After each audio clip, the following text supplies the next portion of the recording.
So this week we're going to talk about the laws of mourning during the Omer. Last week we spoke about the laws of counting the Omer, and this week we're going to speak about the laws of mourning during the days of the Omer. So first of all, the reason why we mourn is because during this period we have the death of the students of Rabbi Akiva, and as we discussed a little bit last Thursday, that it's more than just the fact that obviously there was a terrible tragedy, but it's more than the fact that it was just a terrible tragedy. Unfortunately, throughout our history, we've had numerous tragedies where more than 24,000 people died. So it's more that the reason why they died really lines up with some of the focus we should have during this period. We talked about that a little last Thursday, and maybe we'll talk a little bit more about it tomorrow. But in terms of when we mourn, so there are many different customs, and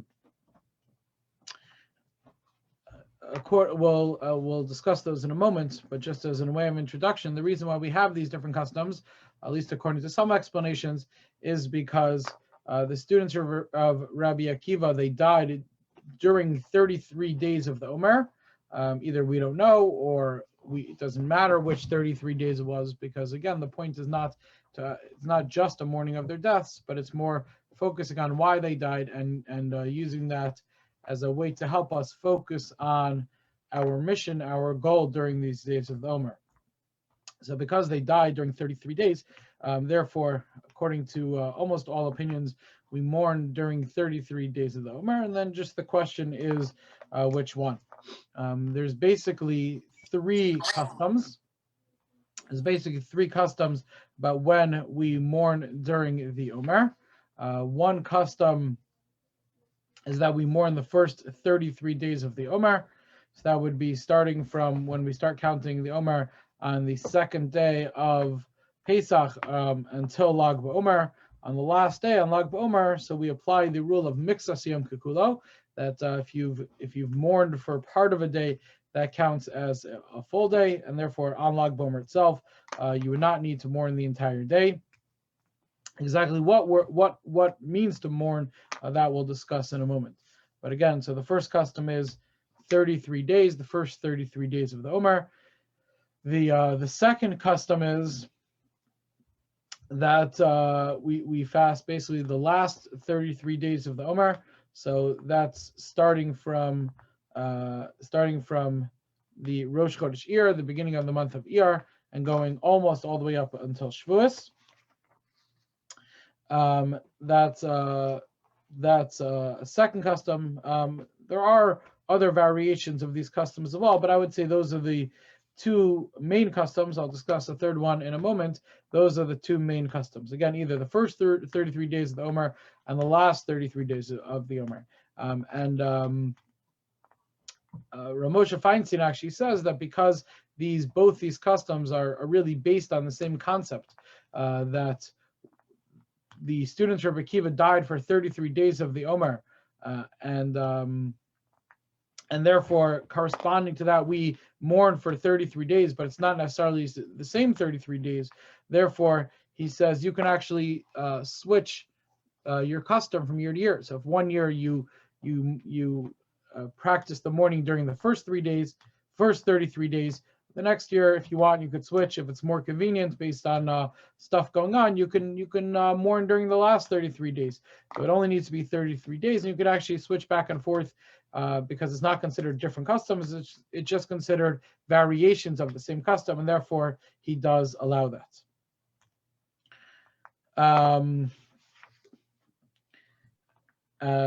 Just this year, someone was talking to me about the fact we don't have this going on here in Ottawa, but in other places of the world where they're starting to celebrate in-person simchas again, varts and engagement parties and weddings and all things like that. So therefore, a person was going to celebrate an engagement party. There was going to be music, and it was during the first half of Sfiras Omer, meaning it was after Pesach and before Rosh Chodesh Iyar. So therefore, even though normally he keeps the first half, this year he chose to keep the second half. And this way he can go and hear the music. As we'll discuss, even a person who is in a period of mourning is not necessarily excluded, but this person, that's what they wanted to do. And again, if a person, based on different things going on in their life, for 1 year it's more convenient to do the first half, and 1 year it's more convenient to do the second half, they are allowed to do that. That is not considered problematic at all. Okay. There is one more minhag, and again, it's not a very popular minhag. One of the reasons I mention it, this happens to be my personal minhag, is that the Arizal says that you should actually you should observe at least some of the mourning, the entire days of the Omer. So that means from the second day of Pesach all the way leading up to either Erev Shavuos or the day before that, and even on Lag BaOmer, not to get a haircut and not to shave. Again, it's not a very popular minhag. Not many people have that minhag, but that happens to be my minhag. So if you notice that I don't get a haircut or shave on Lag BaOmer, so that is the reason why. Okay, so what exactly do we mourn? What exactly do we not do during these days? So the first thing that the Shulchan Aruch tells us is that a person is not allowed to get married during this time period. So all the laws that we're going to discuss are only during your period of mourning. So for example, if you keep the first half of the Omer, that's the time that the first 33 days, that's when you're observing mourning. So then you would not be allowed to get married during that time period, but after Lag BaOmer, then you would be allowed to get married.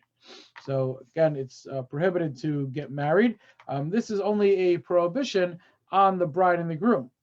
But for somebody else to attend a wedding during the days of Sefira, that is not a problem. Now, hopefully we're assuming that the bride and groom are going to follow halacha, and therefore they're not going to get married at a time period where they can't. But where it would make a difference is, let's say a person is observing the first half of the Omer, and that's someone who's observing the second half of the Omer makes a wedding during that time, so you're still allowed to go to the wedding. There's no reason not to go to the wedding, even though there'll be music, there'll be dancing, there'll be celebration. You are absolutely allowed to go to the wedding, even though it's during your half. If a person wants, they can. They're only going to one wedding during the Omer, so they can switch their custom for that year. They don't have to. But sometimes you have a situation where you have two weddings. You have one person who's making a wedding during the first half of the Omer. You have another person who's making a wedding during the second half of the Omer. And therefore, whichever custom you're going to go with, there'll be a wedding during that time period, so you're allowed to go to both weddings. It's not a problem at all. You could even have situations where you have siblings, right? One sibling wants to get married during the first half of the Omer, one sibling wants to get married during the second half of the Omer, and therefore, obviously, there'll be a lot of overlap. It still would not be a problem at all, even though it's the same parents making the wedding. It's absolutely not a problem at all. The only time it would be problematic is for the same person to get married twice, once during the first half of the Omer, once during the second half of the Omer. I would assume that does not happen too often, that a person gets married twice in 7 weeks, and so therefore not too relevant. But technically, if that would happen, a person would not be allowed to do that. Even if a person is going to a wedding and it's not during it's during their period of mourning. So as we said, you're allowed to go to the wedding. However, you should not shave. You should not get a haircut when you go to that wedding. Even though normally, usually when you go to a wedding, you're going to shave, you're going to trim your beard, you're going to get a haircut. You'll do all those things to get ready for the wedding. But in this case, a person should not do that. The one possible exception could be, and this really needs to be discussed on a case-by-case basis, is if you're very close to your member of the wedding party, as we would say.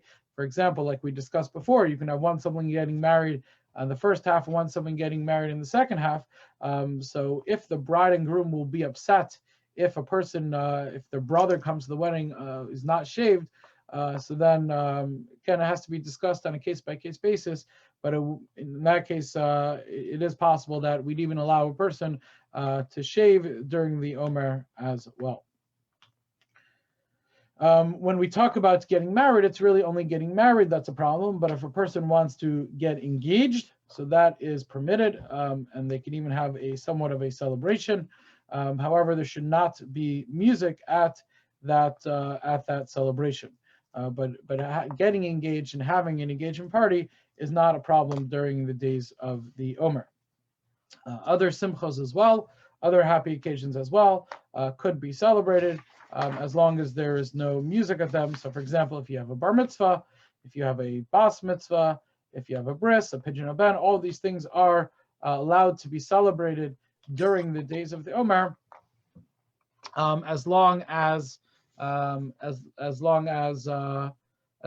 there's no music. A bris and a pidyon ben, that obviously we're going to do, but even because those are on a specific date, even a bar mitzvah or a bas mitzvah, where technically you could push it off, but there's no reason to do so. You could have the celebration, but again, there should not be music at that celebration.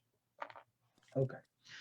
Other things prohibited during the days of the Omer is cutting hair and shaving. We normally put those two things together. So it's either getting a haircut or shaving.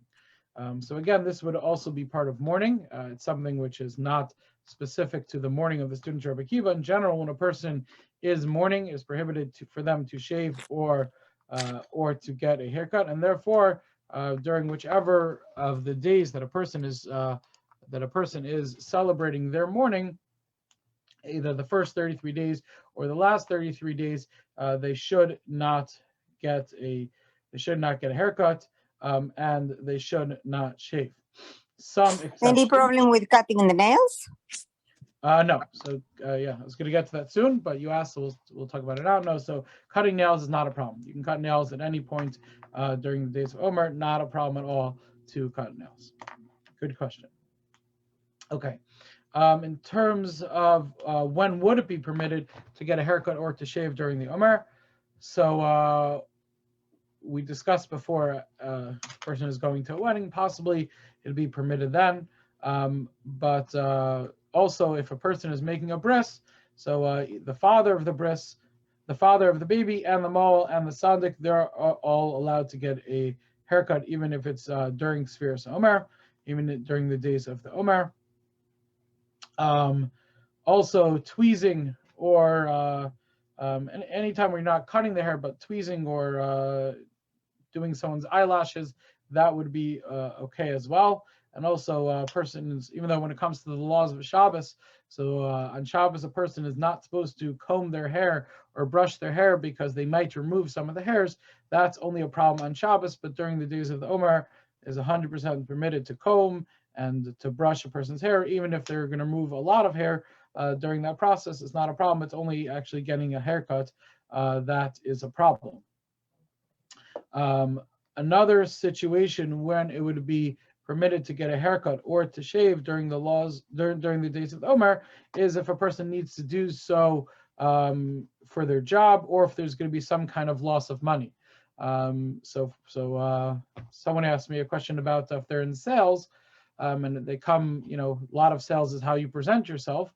So you come unshaven, doesn't necessarily make the best impression. You might lose money. So there, it would be permitted to shave or to get a haircut as necessary. Usually a haircut you can get away with for a little longer than shaving, right? Shaving is something for people who shave, generally you do every day. Haircuts, you can go a couple weeks without it. So, you'd have to judge each situation on its merit. You can't just say that, okay, I go to work and therefore I'm allowed to get a haircut. You would actually, or shave, you would actually need to figure out, do I need to shave and get a haircut today? Again, it will be a loss of money, or even if it's not a specific loss of money, but if it will have a negative impact on someone's job. If a person if a person is a lawyer, a person is an accountant, and they're meeting with clients and they work for somebody, and their boss says, look, you have to present yourself nicely. You can't come unshaven into a meeting or into a court case or anything like that. So then even if they're not going to get fired, just the boss will get upset at them, then it would still be permitted to shave because it has a negative effect on their livelihood. But it's, again, the person shouldn't look at this as a blanket rule. Each situation needs to be looked at on its own. So I spoke to somebody who told me when he was a younger lawyer, then then the partners of the firm told him, you better shave. Now that he's a partner himself, so he can get away with a little more. But still, he says if he has a court case, and then he'll shave. If he's just in the office doing work, doing research, whatever he's doing, so then he won't shave.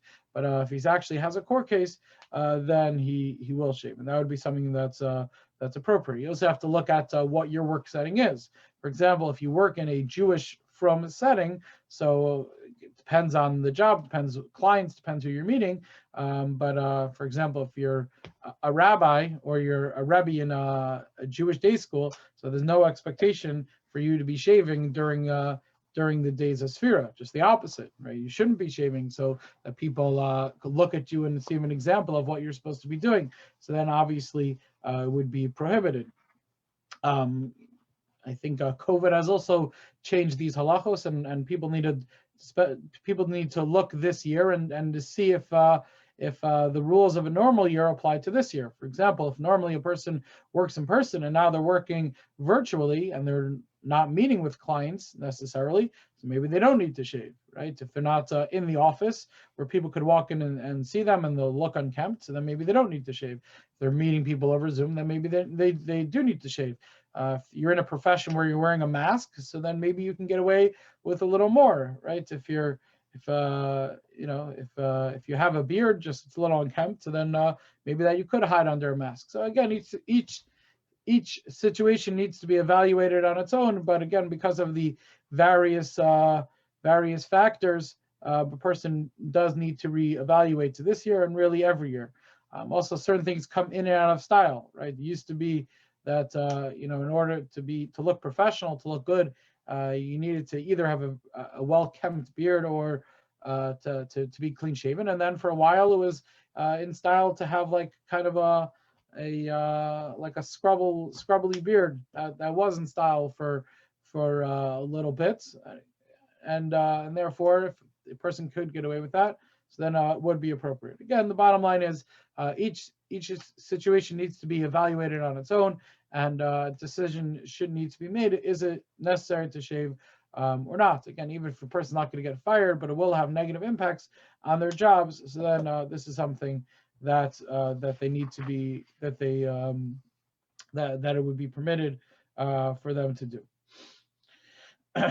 Okay. One other case where it's permitted to, this would be more to for a beard than for anything else, but if someone's beard is interfering with their eating, then they would be allowed, right? If your mustache gets in the way of your food, then you would be allowed to trim your mustache during the days of the Omer. That would be 100% permitted. And obviously, if for any health reasons a person needs to cut their hair or shave, then that would be permitted as well. If a person, is getting surgery or something, stitches or whatever it is, having a procedure done, and therefore they need to shave that spot before they do the procedure, that is 100% permitted. Okay. A lot of the other rules of mourning that we have, for example, during the 3 weeks, don't necessarily apply during the days of the Omer. For example, when it comes to the 3 weeks between Shavas or B'Tammuz and Tisha B'Av, so we say your person's not supposed to make a Shechianu, that would not apply during the days of the Omer. During the days of the Omer, a person is allowed to make Shechianu.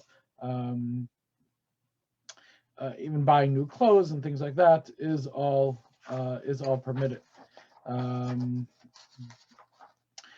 Also, some of the other things we say about building and about making certain purchases during the 3 weeks, again, all that would be permitted during the Omer. Okay. The last thing that we'll discuss is listening to music. So this is really kind of included in the discussion about getting married. When we talk about getting married, we say in general you shouldn't have a festive meal, and including that is listening to music. And therefore, that kind of branched out as a separate rule that a person should not listen to music at all during the days of the Omer. Now, what exactly is music? What exactly is considered listening to music? So obviously, if a person is listening to live music, a person is going to a concert, that's obviously going to be considered live music, and that would be prohibited. Most of the time, when we listen to music, we're listening to recorded music. So recorded music is not actually music coming from a musical instrument, but depending on how it's recorded and how it's played, it's really just a digital playing of recreation of music. And therefore, there are opinions who say that since it's not actually coming from a musical instrument, it's just something that's being created by a computer. Therefore, it is not a problem, and you could listen to any recorded music, not a problem at all. There are others that say that no, even recorded music is a problem. However, when it comes to just singing without music is not a problem, which brings us into discussion about a cappella. And again, there's different opinions about all of this. So if a person has a specific custom to listen to all recorded music, or to listen to a cappella, we'll discuss in a moment different types of a cappella. These are all legitimate opinions, and a person could follow them. I'll go through just again some of what the different opinions are, and then what I personally suggest to do. So again, listening to live music is definitely prohibited. When it comes to recorded music, there are some who say it's prohibited, and there are some who say it's permitted. Then what about a cappella? So what about the ones who say you shouldn't listen to recorded music? Could you listen to a cappella? So there's really two types of, maybe even three types of a cappella that exist on the market today. There's one type of a cappella where it's all made just by people using their voices. However, especially they take a computer and they change a little bit, and even though it is all just voices, maybe slightly altered, but it completely sounds like music. When you listen to it, if you wouldn't know that it's a cappella, you would think that it's made with actual musical instruments, right? Maccabees could be our good example of this, where they take the voices and they change it into music. So again, there are also even people who say so that is voices. There's different opinions. Some people say you should listen to that, and some people say you should not listen to that. Then there's another type of a cappella where it's clearly not music. It's clearly just singing, but there's a lot of harmonizing, and then there's just like regular singing. And again, when it comes to all of these things, there are definitely different opinions about what is permitted and what is not permitted. Again, they're all valid opinions. What I personally suggest is the follow. I think this is kind of a middle of the road approach. Is that not to listen to actual recorded music, and even a cappella, which sounds like real music, to avoid that as well. But anything which doesn't sound like music, it just sounds like singing, that would be okay. That's what I would suggest in a normal year.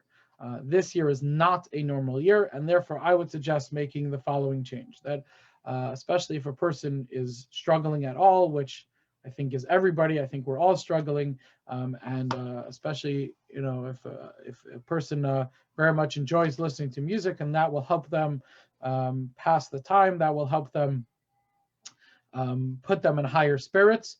Then I wouldn't just say it's permitted. I would almost say it's obligatory. If a person, again, is feeling down, if a person is feeling that they're really struggling, and they feel that the music will help them raise their spirits, then it is absolutely 100% permitted, and I would even say appropriate, the right thing to do, to listen to recorded music. If a person gets the same thing out of a cappella as they get out of recorded music, and that will cheer them up, great. But if not, if a person really needs real music to get them going, to help lift their spirits, especially in general, if a person is struggling, if a person feels down, if a person feels a little bit sad or depressed, in general, it's okay. But especially this year, I would really, really encourage a person to be honest with themselves and say, you know what, I am struggling and I need to lift my spirits. It's a mitzvah to be happy. We all should be happy. Even during this period of mourning, right? Persons can't walk around depressed all day. A person should be happy. A person should have a general simchas achayim, and therefore during this year, it is 100% appropriate to listen to music, not live music, but listen to music, or even during the days of Sfira. that's what I would personally suggest. So again, in a general year, to avoid recorded music and only to listen to a cappella, but this year I would recommend, if a person needs it, to listen even to recorded music. There are other situations as well where it's permitted to listen to music. So for example, like we mentioned before, if a person's going to a wedding and they're playing music, even if it's in his time of the Omer, then obviously you're allowed to listen to the music. You don't have to go to the wedding and then close your ears the whole time. You're allowed to go and you're allowed to listen to the music. Also, anytime the music is not really for a person's pleasure, the music is there for another purpose, would also be okay. So for example, let's say a person is a professional musician. That's what they do for a living, right? So then it would be permitted, first of all, for them to practice during the days of the Omer. If they need to do that, it's not considered listening to music for pleasure. It's considered work, and therefore that's okay. And even to play music during the days of the Omer. If they're playing in, let's say, a non-Jewish venue, they're a professional violinist and they're playing as part of an orchestra, or if they're playing at a Jewish event, they're playing at a wedding. But again, it's not there, or at any sort of event. But if it's not there, even if it's during their time where they're mourning and they're playing at an event for people who who are keeping the other days of mourning, so then because they're doing it as a profession, that would be okay as well. I saw brought down that Rav Belsky Zatzal, he says that if a person wants to work out, if a person wants to exercise, and they need music to help them exercise, or they're running, or they're doing various exercises, and the music helps them, then that's also okay, because again, you're not listening for pleasure, you're just listening to keep beat. I've had this many times myself where you're driving, and sometimes it's late at night, you're driving late at night, and it's hard to stay awake. So you listen to music, then that helps you. That would also be permitted because, again, you're not listening for pleasure. You're just listening to be able to stay awake. That would be okay. If you have young children or you have a baby who needs music to soothe them, that would be okay as well. And then also any sort of sometimes you're watching some kind of video or something like that, and there's background music. That's also okay. If you're on hold talking to somebody and there's music playing, that would also be okay. Any situation where the music you're listening is not for pleasure, so then that would be also okay. Okay, so again, just to summarize, when it comes to listening to music, if you're listening to music non for pleasure, just for a specific, you're listening to music for either just to keep you happy or to keep you awake, all these different, or to keep your rhythm when you're working out, all these cases would be permitted. If you're listening for pleasure, live music is prohibited. But if it's not live music, then especially this year, there's definitely room to be lenient about that. All right. Any questions before we conclude?